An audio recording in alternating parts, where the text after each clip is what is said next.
Welcome to Shahi effect.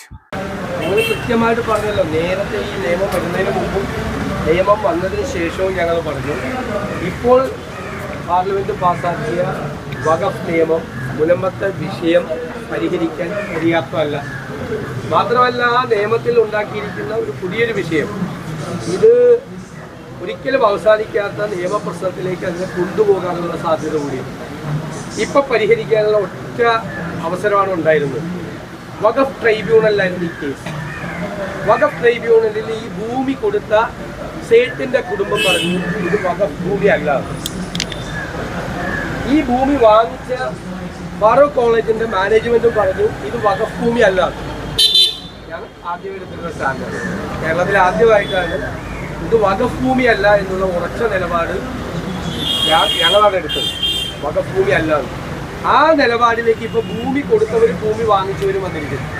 അപ്പോൾ തീർച്ചയായിട്ടും ഒരു അനുകൂലമായ നിലപാട് വഖഫ് ട്രൈബ്യൂണലിൻ്റെ ഭാഗത്തു നിന്ന് വന്നേ. അപ്പോൾ ഗവൺമെൻറ് എന്ത് ചെയ്തു?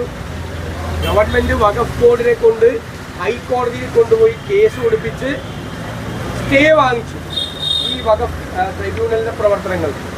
മെയ് 19 വരെയുള്ള ഈ വഖഫ് ട്രൈബ്യൂണലിൻ്റെ കാലാവധി. ഇവർ സ്റ്റേ മേടിച്ചിരിക്കുന്നത് ഗവൺമെൻറ് എന്ന് ഞാൻ പറയുള്ളൂ, കാരണം വഖഫ് ബോർഡാണെങ്കിൽ ഗവൺമെൻറ്റിൻ്റെ അനുമതിയോടുകൂടിയാണ് പോയിരിക്കുന്നത്. മെയ് 29 വരെ സ്റ്റേ മേടിച്ചു. അപ്പോൾ ഈ വഖഫ് ട്രൈബ്യൂണലിന് വിധി പറയാൻ പറ്റില്ല. ഇനി വരാൻ പോകുന്ന വഖഫ് ട്രൈബ്യൂണൽ എന്ന് പറയുന്നത് പാർലമെൻറ്റ് പാസ്സാക്കിയ BJP-ക്കാർ പാസ്സാക്കിയ വഖഫ് നിയമം അനുസരിച്ചുള്ള ഘടന അനുസരിച്ചുള്ള പുതിയ വഖഫ് ട്രൈബ്യൂണലാണ്. അപ്പോൾ തീർക്കാനുണ്ടായിരുന്ന ഒരു അവസരം അതിനെ പുറകിൽ നിന്ന് കുത്തി ചതിച്ചത് സംസ്ഥാന ഗവൺമെൻറ്റാണ്. കേന്ദ്ര ഗവൺമെൻറ്റിൻ്റെ വഖഫ് നിയമം കൊണ്ട് ഒരു പ്രയോജനവും ഉണ്ടാവില്ല എന്നിപ്പോൾ കൃത്യമായിട്ട് എല്ലാവർക്കും മനസ്സിലായി. ഞങ്ങൾ അതാണ് ആദ്യമേ പറഞ്ഞത്, ഇതുകൊണ്ടൊരു ഗുണവും ഉണ്ടാവില്ല. രണ്ടാമത് സംസ്ഥാന ഗവൺമെൻറ് അവരെ ചതിക്കുകയും ചെയ്തു. ഒരു കൂട്ടർ പറഞ്ഞു പറ്റിച്ചു, ഒരു കൂട്ടർ ചതിച്ചു. ഇതാണ് വഖഫായിട്ട് ബന്ധപ്പെട്ട വിഷയത്തിലുള്ളത്. നമുക്കത് പരിഹരിക്കാൻ കഴിയും.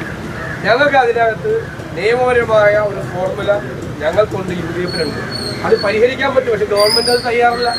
ഗവൺമെൻറ് ഇത് രണ്ട് മതവിഭാഗങ്ങൾ തമ്മിൽ സംഘർഷം ഉണ്ടാക്കി അതിൽ നിന്ന് രാഷ്ട്രീയ മുതലെടുപ്പ് നടത്തണമെന്ന സംഘപരിവാർ അജണ്ടയ്ക്ക് കൊട പിടിച്ചു കൊടുക്കുകയാണ് കേരളത്തിലെ ഗവൺമെൻറ് ചെയ്യുന്നത്. അതാണ് സ്ഥിതി. ഈ KM അബ്രഹാമുമായി ബന്ധപ്പെട്ട് ഇപ്പോൾ കഴിഞ്ഞ ദിവസം അദ്ദേഹം മുഖ്യമന്ത്രിക്കൊരു കത്ത് നൽകിയിരുന്നു. തനിക്കെതിരെ ഗൂഢാലോചന നടന്നു, അതുകൊണ്ട് തന്നെ IPS ഉദ്യോഗസ്ഥരുടെ നേതൃത്വത്തിൽ ഒരു സംഘം ആ കേസ് അന്വേഷിക്കണമെന്ന് കാണിച്ചിട്ട് അദ്ദേഹം പരാതി കൊടുത്തിരുന്നു. CBI അന്വേഷണം നേരിടുന്ന അല്ലെങ്കിൽ അത്തരത്തിലൊരു ആവശ്യം ഉയർന്ന ഘട്ടത്തിലാണ് ഈ കത്ത് വന്നിരുന്നത്. അതിൻ്റെ എങ്ങനെയാണ് കാണുന്നത്? കോടതി വിധി വളരെ വ്യക്തമാണ്. കോടതി വിധി ആരാ അന്വേഷിച്ചത്? വിജിലൻസ്. ആരുടെ കീഴിലാണ് വിജിലൻസ്? മുഖ്യമന്ത്രിയുടെ കീഴിൽ. മുഖ്യമന്ത്രിയുടെ കീഴിൽ പ്രവർത്തിക്കുന്ന പ്രിൻസിപ്പൽ സെക്രട്ടറിക്കെതിരായിട്ട് മുഖ്യമന്ത്രി ഭരിക്കുന്ന ആഭ്യന്തര വകുപ്പിൻ്റെ വിജിലൻസ് അന്വേഷിച്ചു. എന്നിട്ട് അദ്ദേഹത്തിനെ കുറ്റവിമുക്തരാക്കി. അത് വളരെ കടുത്ത ഭാഷയിൽ ഹൈക്കോടതി വിമർശിച്ചിട്ട് മനഃപൂർവ്വം ചെയ്യുകയായിരുന്നു.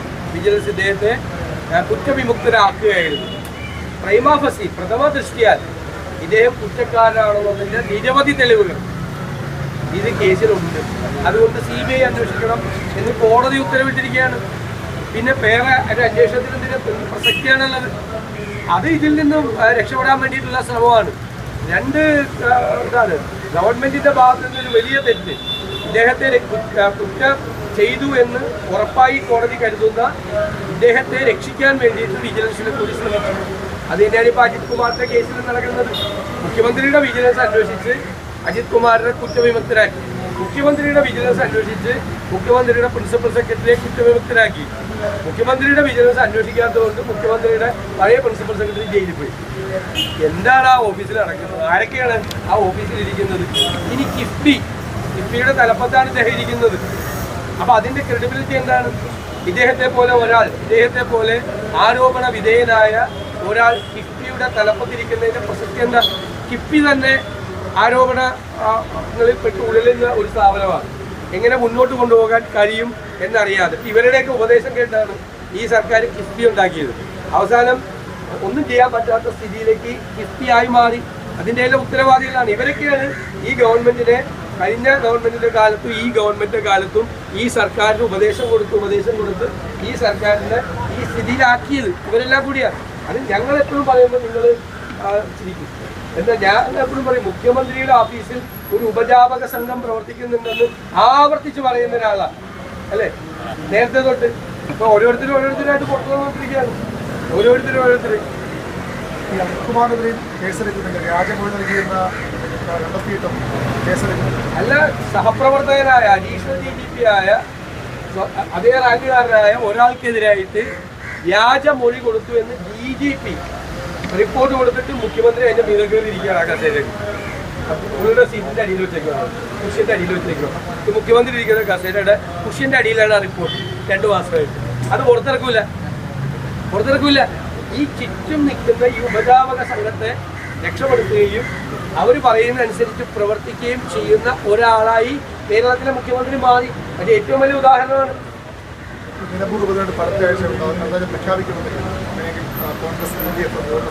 ഞങ്ങൾ പൂർണ്ണമായ സജ്ജമാണ്. ഞങ്ങളുടെ ബൂത്ത് കമ്മിറ്റികൾ വരെ റെഡിയാണ്. ഏത് സമയത്ത് തെരഞ്ഞെടുപ്പ് പ്രഖ്യാപിച്ചാലും ആ തെരഞ്ഞെടുപ്പിനെ നേരിടാൻ UDF സുസജ്ജമാണ്. സ്ഥാനാർത്ഥിയെ എപ്പോഴും അറിയാമല്ലോ. ഇപ്പൊ തൊട്ടുള്ള ഒരു കഴിഞ്ഞ 3-4 വർഷമായിട്ടുള്ള ചേഞ്ച് എന്താണ്? എപ്പോഴാണ് തെരഞ്ഞെടുപ്പ് പ്രഖ്യാപിക്കുന്നത്?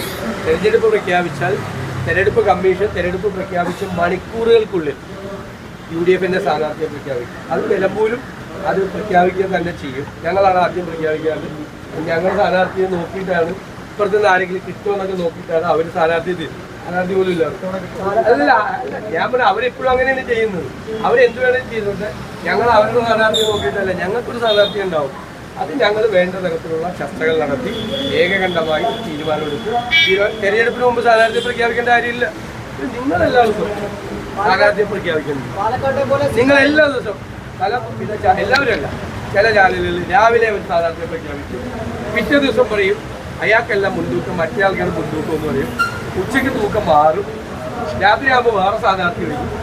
നിങ്ങളിത് ഈ കോൺഗ്രസിന് ഞാൻ ഇന്നാലും പറഞ്ഞു, ദയവ് ചെയ്ത് ഞങ്ങളുടെ സ്ഥാനാർത്ഥിയെ തീരുമാനിക്കാനുള്ള അധികാരമെങ്കിലും ഞങ്ങൾ ഈ പാവങ്ങൾക്ക് വിട്ടതാണ്. നിങ്ങളെടുത്ത് എല്ലാ ദിവസവും സ്ഥാനാർത്ഥി പ്രഖ്യാപിക്കല്ലേ? നിങ്ങൾ എന്തിനാ അങ്ങനെ? കുറച്ച് പേരുടെ അജണ്ടയാണ്. ചിലർ അത് കണ്ടിട്ട് ബാക്കിയുള്ളവർ അതിനെ അനുകരിക്കുകയാണ്. ചിലരുടെ അജണ്ടയാണ് കോൺഗ്രസിന്റെ. നിങ്ങൾ CPMന്റെ സ്ഥാനാർത്ഥി ആരും പ്രഖ്യാപിച്ചില്ല. CPMന്റെ സ്ഥാനാർത്ഥിയെ നിങ്ങൾ ആരും പ്രഖ്യാപിച്ചില്ല. നിങ്ങൾ എന്തിനാ കോൺഗ്രസിന്റെ സ്ഥാനാർത്ഥിയെ നിങ്ങൾ എല്ലാ ദിവസവും പ്രഖ്യാപിച്ചുകൊണ്ടിരിക്കുന്നത്? ഞങ്ങൾ പോലും തീരുമാനിച്ചില്ല കോൺഗ്രസിന്റെ സ്ഥാനാർത്ഥി. അതിന് മുമ്പ് നിങ്ങൾ പ്രഖ്യാപിക്കുന്നത് ശരിയാണ്. നിങ്ങളൊന്ന് ആലോചിക്കും. ഞാൻ വിമർശിക്കുകയൊന്നുമല്ല, ഞാൻ കളിയാക്കുമല്ല, പരിഹസിക്കുകയല്ല, വിമർശിക്കുകയല്ല. നിങ്ങൾക്ക് അത് ചെയ്യാനുള്ള അവകാശമൊക്കെ ഉണ്ട്. ഇതായിരിക്കാം, അങ്ങനെ ആകാം, ഇങ്ങനെ. പക്ഷെ നിങ്ങൾ നിങ്ങളുടെ ക്രെഡിബിലിറ്റിയും കൂടെ ആലോചിക്കണം, നിങ്ങളുടെ വിശ്വാസത്തെയും കൂടി. ഞാൻ വിമർശിക്കുന്നില്ല, നിങ്ങൾ അങ്ങനെ ചെയ്യണേന് ഞാൻ ഇതിനെ വിമർശിക്കുന്നത്, ഞാൻ പരിഹസിക്കുകയില്ല. അങ്ങനെയൊന്നും ചെയ്യില്ല. നിങ്ങൾ ചെയ്തോ, നിങ്ങൾക്ക് അതിനുള്ള അവകാശമുണ്ട്. പക്ഷേ ചെയ്യുന്നത് ശരിയാണെന്ന് നോക്കി. ഞങ്ങളുടെ മാത്രം എന്നാൽ നിങ്ങൾ BJPയുടെ പറ, നിങ്ങൾ CPMന്റെ പറ, അതൊന്നും പറയില്ല. ഈ കോൺഗ്രസിന്റെ പുറകെ ഇങ്ങനെ മൈക്രോസ്കോപ്പിക് ലെൻസ് വന്നിട്ട് ഇങ്ങനെ നടക്കുന്നതിന് ചെറിയൊരു പരിഭവം കൂടി ഞാൻ പങ്കുവച്ചത്. ശങ്കരൻ നായരെ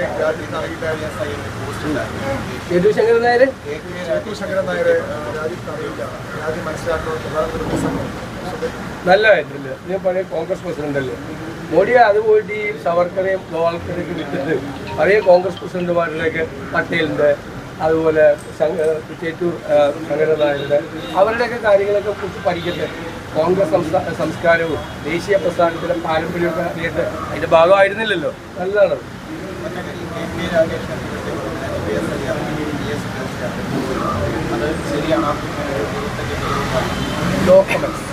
ഒരു കാര്യം കൂടി, ഭയങ്കര ആൾക്കൂട്ട് വരുന്നത്, ഭയങ്കര ഞങ്ങളുടെ ഒരു പാർട്ടി അങ്ങനെ ഒരു ഭയങ്കര ഒരു ഡിസിപ്ലിനായിട്ട് കണ്ടുപിടിച്ച് അങ്ങനെ മാറി ആൾക്കൂട്ട് വരും. അപ്പോൾ ഞങ്ങളെല്ലാവരും കൂടി കണ്ടപ്പോൾ ഒരു സന്തോഷം കൂടി ഉണ്ട്. എല്ലാവരും കൂടി കൂടിയത് അത് പിന്നെ ഒന്നും കിട്ടാത്തതുകൊണ്ട് കളിയായിക്കൊണ്ടിരിക്കുകയാണ്. ആവേശം, എല്ലാവർക്കും ആവേശം. പിന്നെ എല്ലാവരും ലീഡേഴ്സ് അല്ലേ, ഞങ്ങളെല്ലാവരും ഒരേപോലെ അല്ലേ. ഞാൻ അപ്പോൾ എൻ്റെ നിലയിൽ തന്നെ നിന്നത് 10-12 പേരുണ്ട്. സ്വാഭാവികമായിട്ട് എല്ലാവരും വന്നവിടെ ഞാൻ സന്തോഷത്തിൽ പങ്കുവയ്ക്കും. കാരണം ദേശീയ പ്രസ്ഥാനത്തിൻ്റെ തലസ്ഥാനമായിരുന്നു കോഴിക്കോട്. മലബാറിലെ തലസ്ഥാനമാണ് കോഴിക്കോട്. അവിടെ ഞങ്ങൾക്ക് നല്ല ഓഫീസ് ഉണ്ടാകുന്നതിൻ്റെ സന്തോഷം പങ്കുവയ്ക്കും. മുഴുവൻ നേതാക്കന്മാരും ഒരുമിച്ച് അങ്ങ് വന്നു. ഒരു ലീഡർഷിപ്പുള്ളൊരു പാർട്ടിയല്ലേ കോൺഗ്രസ്. ഈ കൊല്ലം പൂരവുമായിട്ട് ബന്ധപ്പെട്ട ഒരു വിവാദം ഉണ്ടായിട്ടില്ല. കൊല്ലം പൂരവുമായി ബന്ധപ്പെട്ട് അതിന് അല്ല, തീർച്ചയായിട്ടും നമ്മുടെ മതസ്ഥാപനങ്ങളെ, ദേവാലയങ്ങളെ മുഴുവൻ രാഷ്ട്രീയവൽക്കരിക്കാൻ ഉള്ള ശ്രമമാണ്. രാഷ്ട്രീയവൽക്കരിക്കാൻ വേണ്ടിയിട്ടുള്ള ശ്രമമാണ്. ഒരു കൂട്ടർ പുഷ്പനെ അറിയാമോ എന്ന് പറഞ്ഞുള്ള പാട്ട് പാടുന്നു അമ്പലത്തിൽ പോയി. വേറൊരു കൂട്ടർ വന്ന് ഗോൾവാൾക്കറിന്റെ മറ്റേ പതാക ഉയർത്തുന്നത് അല്ലേ, കൊടി മറ്റേ കൊട ഉയർത്തുന്നത്. രണ്ടുപേരും ചെയ്യുന്ന ഒന്ന് തന്നെയാണ്. പൊളിറ്റിക്കലൈസ് ദേവാലയങ്ങളെ രാഷ്ട്രീയ വിമുക്തമാക്കണം എന്നാണ് ഞങ്ങളുടെ ശക്തമായ നിലപാട്. രണ്ട് കൂട്ടരും അതിൽ നിന്ന് അകന്നുപോകണം. ഈ RSSന്റെ പരിപാടി നിർത്തണമെങ്കിൽ ഈ അമ്പലങ്ങളിലുള്ള പരിപാടി നിർത്തണം. അതുപോലെ ഈ പുഷ്പന അറിയാമെന്നുള്ള പരിപാടിയൊക്കെ നടത്തുന്ന ഏർപ്പാടും CPM നിർത്തണം. അരിവാൾ ചെടികൾ നക്ഷത്രമൊക്കെയാണ് മറ്റേ വീഡിയോ വാളിൽ അമ്പലത്തിൻ്റെ പരിപാടിയിൽ നാട്ടിലെ വിശ്വാസികളുടെ കാശ് പിരിച്ചിട്ട് ഏതെങ്കിലും 1-2 പാർട്ടിക്കാർ കൂടിയിട്ട് വിശ്വാസികളോട് ചോദിക്കുകയാണ് പുഷ്പന അറിയാമോ എന്ന്. അത് രണ്ടു കൂട്ടരും നിർത്തണം.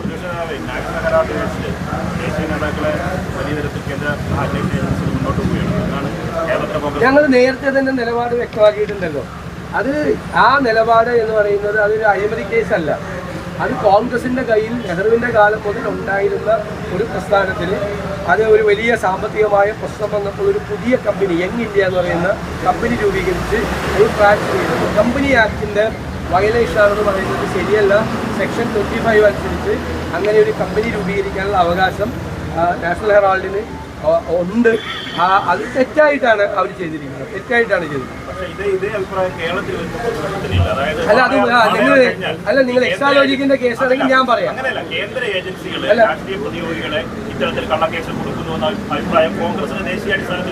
അല്ല ഞാൻ പറയാം, നിങ്ങൾ പറയുന്നത് എക്സാലോജിക്കിന്റെ കേസാണ്. ബാക്കിയുള്ള നാഷണൽ ഏജൻസി കേരളത്തിൽ വന്ന എല്ലാം എടുത്ത കേസിലെല്ലാം പിണറായി വിജയനെ രക്ഷപ്പെടുത്തിയല്ലോ. സ്വർണ്ണക്കള്ളക്കടത്ത് കേസിൽ രക്ഷപ്പെടുത്തി. എല്ലാ കേസിലും പിണറായി വിജയനെയും അദ്ദേഹമായിട്ട് ബന്ധപ്പെട്ടവരെയും നാഷണൽ ഏജൻസി രക്ഷപ്പെടുത്തിയല്ലോ. ഒരു കേസിൽ നിങ്ങളെ ബുദ്ധിമുട്ടിച്ചില്ലല്ലോ. ഏറ്റവും അവസാനം വന്നേക്കുന്ന കേസ് അവരെടുത്തതല്ല, അത് ഇൻകം ടാക്സിൻ്റെ ബോഡിയായ ഇൻകം ടാക്സിൻ്റെ ഒരു ബോഡി വേറെ ആളുകൾ കേസ് കൊടുത്തപ്പോൾ കണ്ടുപിടിച്ചൊരു ഫാക്റ്റാണ്. അതിൻ്റെ പുറത്തുണ്ടായിരിക്കുന്ന കേസാണ്. അത് പൊളിറ്റിക്കലി മോട്ടിവേറ്റഡ് ആണെന്ന് എങ്ങനെയാണ് പറയുന്നത്? ബാംഗ്ലൂരിലൊരു കേസ് നടത്തിയപ്പോൾ പുറത്തു വന്ന ഒരു വിവരമാണ്. അവിടേക്ക് അവരുടെ അക്കൗണ്ടിലേക്ക്, അവരുടെ കമ്പനിയുടെ അക്കൗണ്ടിലേക്ക് പണം അയച്ചിട്ടുണ്ട്, എല്ലാവർക്കും അറിയാം. അവരും നിഷേധിക്കുന്നില്ല. എന്നാൽ അവർ സർവീസ് ചെയ്ത് കൊടുത്തിട്ടില്ല എന്ന് ആ കമ്പനിക്കാരും മൊഴി കൊടുത്തു. സർവീസ് ചെയ്ത് കൊടുക്കാതെ എങ്ങനെയാണ് ഇത്രയും 2.7 കോടി കൊടുക്കുന്നത്? അങ്ങനെയാണ് ആ കേസ് ഒറിജിനേറ്റ് ചെയ്തത്. അല്ലാതെ കേന്ദ്ര ഏജൻസികൾ പിണറായി വിജയനെ കൊടുക്കാൻ വേണ്ടിയിട്ട് നോക്കിയതല്ല, കൊടുക്കാൻ നോക്കിയിട്ടില്ല. എല്ലാ കേസിലും കേന്ദ്ര ഏജൻസികൾ രക്ഷപ്പെടുകയാണ്. എന്തുകൊണ്ട്? SNC ലാവലിൻ കേസ് സുപ്രീം കോടതിയിൽ 34 തവണ മാറ്റിവെച്ചു. ഇതുവരെ CBI ഹാജരാക്കിയിട്ടില്ലല്ലോ. പിണറായി വിജയനെ സഹായിക്കുകയാണ്. സ്വർണ്ണക്കള്ളക്കടത്ത് കേസ് പിണറായി വിജയനെ സഹായിച്ചു. കേന്ദ്ര ഏജൻസികളെല്ലാം ഇതുവരെ നടന്ന മുഴുവൻ കേസുകളിലും കേരളത്തിലെ CPM-നെയും പിണറായി വിജയനെയും സഹായിക്കുകയാണ് ചെയ്തത്.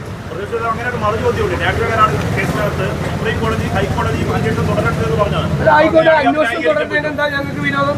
ഞങ്ങൾ അന്വേഷണത്തിന് ഞങ്ങളുടെ നേതാക്കൾ പോയി മൊഴി കൊടുത്തല്ലോ. ഞങ്ങൾ ആ കേസ് നടത്തും.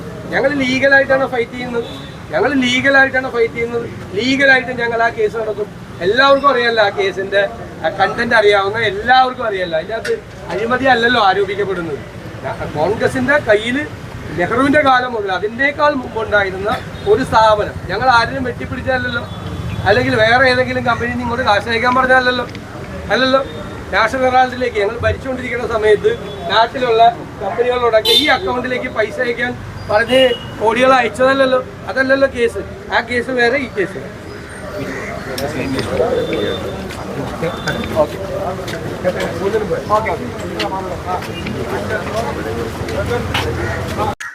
കൂടുതൽ വിശേഷങ്ങളുമായി വീണ്ടും കാണാം.